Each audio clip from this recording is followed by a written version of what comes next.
All right, well, Canada improves to 2-0, a hard-fought victory over Australia, 93-83, and I kind of feel like I've died and gone to basketball heaven. I'm talking about Canada basketball with the great Dan Shulman, the voice of Canada basketball outside the stadium. This is unbelievable. Thank you for joining us, Dan. Thank you. I feel like I've died and gone to heaven. We've never met until this moment, and we're meeting on a very happy occasion for Canada basketball. That was a tremendous basketball Okay, game. so your thoughts. Let's expand a little bit. Well, Australia's great. I mean, this is the group of death with Greece and Spain and Australia was leading by 4 at the half.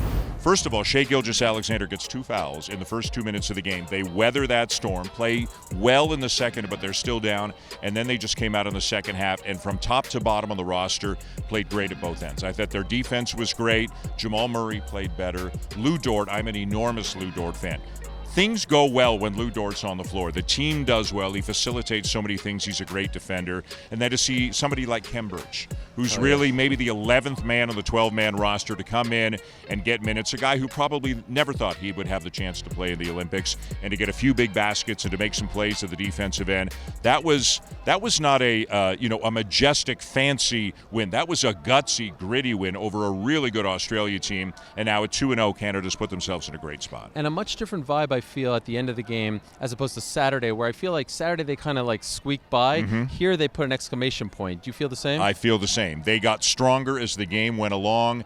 You know, the Dylan Brooks exclamation point with the 3 at the end, and you never know when point differential might matter. Right. So a 10-point win is better than a 7-point win. But I think it feels like they could have said, let's go play again and we'll beat you again, that they had that much energy. This is a group, 8 of these 12 played at the World Cup last year. There is a core, there is continuity, which is something that on the men's side, Canada basketball hasn't always had. They've struggled to find it. Now they've got it with their elite players, which is the perfect combination. And I think this is a unit of 12. This is not a team. This is a program. This is an everlasting thing, I think, that they are starting to build. And I think we should mention Jordi Fernandez's name. Oh, You yes. know, he just came along 6 weeks before the World Cup, and he guided them to a bronze medal last year. I thought his substitutions were great, keeping guys fresh, trusting certain guys, and maybe going away from the, quote, expected or normal substitution pattern. I don't think we thought we'd see that much of Kem Birch. We thought we'd see more of Trey Lyles or of Kelly Olynyk.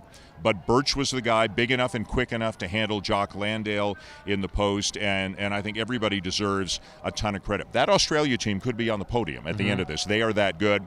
Canada getting a win over them was great. Well, you mentioned the World Cup. One guy who wasn't there was Jamal Murray, and he continues to be somewhat of an enigma because everyone's wondering, is he okay? Is he 100%? When is the old or maybe the Nuggets version of Jamal Murray going to show up? Just spoke to him a minute or so ago, and he said, I'm good. Jason Tatum didn't play in Game 1 for USA.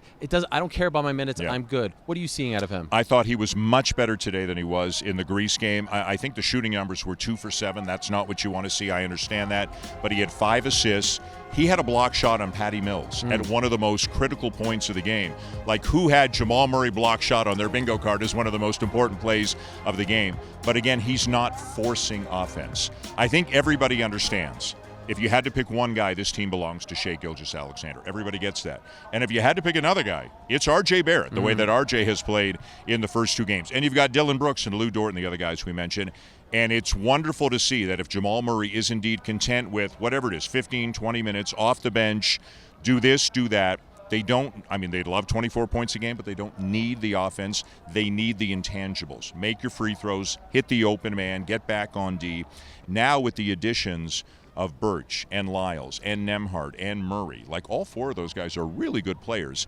This team went 11 deep in this game today and won the game doing that. And I think that's one of the big keys to their success. Last quick one. Can you take the broadcaster hat off?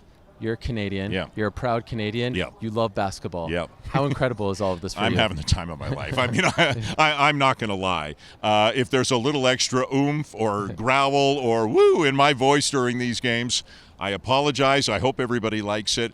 This is super fun. As you said, 2 of my loves are Canada and basketball, and here they are happening at the same time. And I know you followed it forever as well.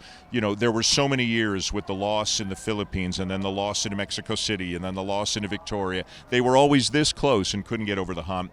To get over the hump and to have a team of this caliber that's not only here but might actually do something special here is phenomenal. I hope people are getting up early and watching the games back home, and I hope they're enjoying them as much as Megan and I are enjoying doing them. But, Canada's in a great spot now, and hopefully you and I will be having a similar chat in Paris next week. I look forward to that. It's such a joy to listen to you call the games. Continue to enjoy it. Can't wait to see you in the gold medal game in a few days' time. That's what I'm saying. You don't have to. I won't. You're not. I could be a little biased. Yeah.